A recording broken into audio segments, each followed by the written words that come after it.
So if you're watching this, you're obviously in the car business. And one of the things you know to be true in the car business is dealers nationwide have really amped up their efforts to buy from the public. You know, a lot of dealers have got someone working in Service Drive trying to buy cars from the public.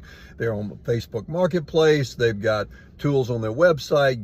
Get your car appraised here. You kind of know what I'm talking about, right? So we also know that those cars are very profitable to us. We make the most money on those cars. It's like you do a nice trade. Those cars are in that same family, and we know that we make the least amount of money on auction purchase cars. We know we suck there, and it's really not that we suck. I shouldn't have said that. It's not really that we suck.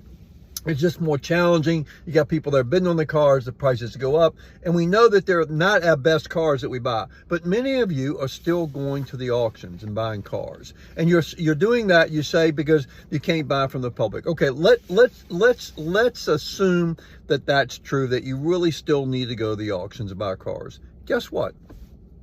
You can still make money going to the auction.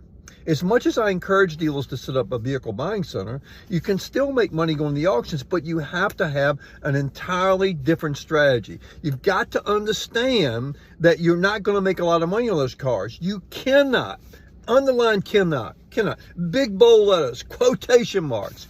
You cannot treat those cars like a normal used car. They ain't a normal used car. See, the problem in the industry is we treat all the cars the same.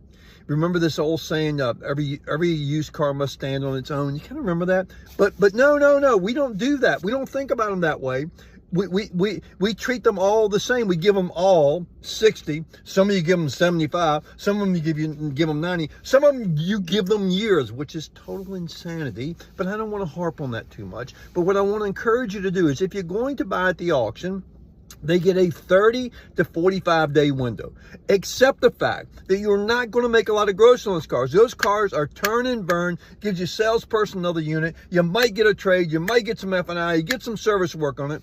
There's an advantage to buying those cars. You can do it, but you have to have a different mindset. If you think you're going to make a bunch of money on those cars, oh, of course. Every now and then you get lucky. Every now and then a miracle happens. And we tend to, our brains go, I bought an auction purchase car. I made $5,000 on it. I can do it again. No, you can't. That's insanity. So look, my tip for you today is, it's not a horrible thing to buy auction cars, but it's a horrible thing to buy auction cars and treat them like a normal car. They ain't a damn normal car. Hey, I'm Tommy Gibbs. If I can help you, reach out and have a great day. See you later. Bye.